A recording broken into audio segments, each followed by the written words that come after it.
दीपक रंजन जी हैं, प्रवक्ता समाजवादी पार्टी। करिए शुरुआत दीपक रंजन जी आपसे करने जा रहे हैं। उत्तर प्रदेश में माफियाओं पर शिकंजा कसने के लिए अवैध निर्माणों से प्रशासन की जमीन वापस लेने के लिए बुलडोजर मॉडल खोजा गया। कई प्रदेशों में तारीफ हुई, उत्तराखंड में देखने को मिला, असम में देखने को मिला, पश्चिम बंगाल जैसा राज्य, वहां पर हाईकोर्ट के जज कह रहे हैं, डांटते हुए नगर निगम के अधिकारियों को कि अवैध निर्माण पर कैसे काबू किया जाता है, आप यूपी से सीखिए, नहीं तो योगी जी का बुलडोजर उधार मांग लाइए। यहां पर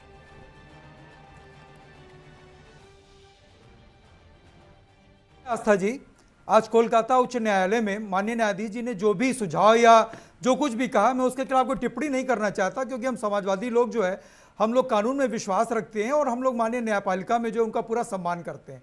लेकिन साथ ही साथ मैं ये भी कहना चाहता हूं कि देश के सर्वोच्च न्यायालय सीजीआई ने मणिपुर को स्वतः संज्ञान लेते हुए मणिपुर के लिए भी उन्होंने एक खास टिप्पणी की और उन्होंने कहा कि केंद्र की सरकार से मणिपुर कंट्रोल नहीं हो पा रहा है और अगर केंद्र की सरकार अगर मणिपुर में लॉ एंड ऑर्डर मेंटेन नहीं करती है तो हमको स्वतः संज्ञान लेते हुए हमको खुद कार्रवाई करनी होगी।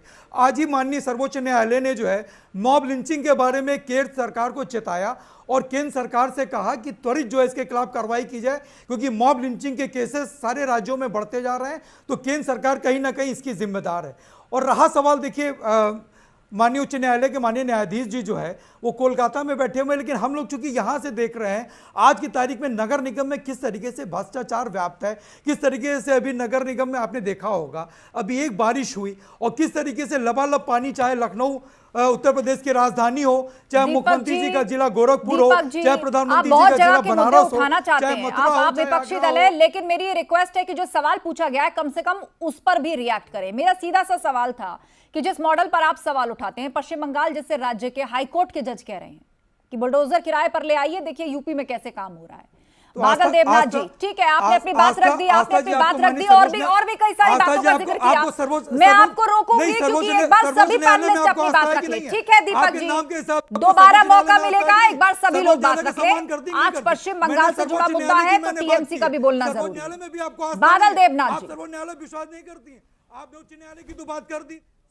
आपसे ये है दीपक रंजन जी, इससे पहले कोई सोच सकता था क्या अतीक जैसे माफिया की 1 इंच भी जमीन जिस पर वो कब्जा कर चुका है उसे कोई कभी वापस भी ले पाएगा? आज वो जमीन वापस लेकर के गरीबों के लिए मकान बनाकर उन्हें घर दे दिए गए हैं।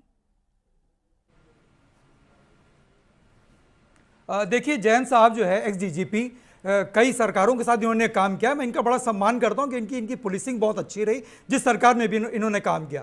लेकिन मैं आदरणीय ए.के. जैन साहब से मैं इतना पूछना चाहता हूं कि पुलिस और जुडिशियल कस्टडी क्या वो रूटीन क्राइम है? कोर्ट रूम के अंदर जो गोली चल रही क्या वो रूटीन क्राइम है? और अभी आपने देखा होगा कि एक पार्टी को इन्होंने अपने एनडीए का घटक दल बनाया, अपने एनडीए में शामिल किया और उसी घटक सुभाषपा की मैं बात कर रहा हूँ, एसबी एसपी की मैं बात कर रहा हूँ, उनके साथ बोनस में इनको एक माननीय विधायक जी मिले जिसके खिलाफ ये कार्रवाई करने से जो है ये लोग कहते थे कि दूरबीन से भी लेकर के आप खोजोगे तो आपको एक अपराधी नजर नहीं आएगा। और वही अपराधी, एक अपराधी ऐसे जिन्होंने लखीमपुर में जो है पूरा किसानों के ऊपर थार गाड़ी चलवाई जो भी किया हो, वो कोर्ट का मामला 23 साल से इनके ऊपर, प्रभात गुप्ता लखनऊ विश्वविद्यालय का एक छात्र था, उसकी हत्या का मामला इनके ऊपर चल रहा है। आज भी उनकी सरकार में मंत्री, क्या इन्होंने कोई कार्रवाई की? और मैं अपने बड़े भाई, हमारे सम्मानित विधायक हैं माननीय चौधरी जी, ये जहां से आते इन्हीं के बगल में आगरा जिला, आगरा के 2 मंत्रियों ने वहां पे नगर निगम के लेखाधिकारी के खिलाफ, पवन कुमार के खिलाफ, सुरेश खन्ना जी को पत्र लिखने का काम किया कि नहीं किया? कहां पर भ्रष्टाचार नहीं व्याप्त है आप बताइए? हम तो कहते हैं बुलडोजर आप चलाइए, बिल्कुल चलाइए, लेकिन कानून के दायरे में रह करके बुलडोजर चलाइए। और अगर इन्होंने मान लीजिए किसी की जमीन खाली करा करके अगर किसी गरीब को आवंटन किया है तो हमें उसमें कोई गुरेज नहीं, हमें उसमें कोई बुराई नजर नहीं आ रही। आप बिल्कुल ठीक है। बादल देवनाथ जी, उच्च न्यायालय से ऊपर सर्वोच्च न्यायालय ने मणिपुर का भी तो संज्ञान लिया, उस पर क्यों नहीं बोल रही हैं आप? मणिपुर पे सदन में तो बैन लगाई है। देवनाथ जी, दीपक रंजन जी, बात आ गई आपकी, बोलिए बादल देवनाथ जी, बहुत देर से हाथ उठा रहे हैं वो, बोलिए। देश का क्या होगा ये पुलिस वाले वोट डाल रहे हैं। अरे आगरा लेखाधिकारी के ऊपर पवन कुमार की वहां बुलडोजर चलाएगी, नहीं चलाया आपने के लिए, और मैंने कब चलेगा उनके ऊपर बुलडोजर? सालभर गैंग के लोगों के ऊपर कब चलेगा बुलडोजर? शिक्षा माफियाओं के ऊपर कब चलेगा बुलडोजर? अरे आपके मुख्यमंत्री जी कहते हैं उनके ऊपर कब चलाएंगे बुलडोजर आप? इसकी कल्पना यहाँ पे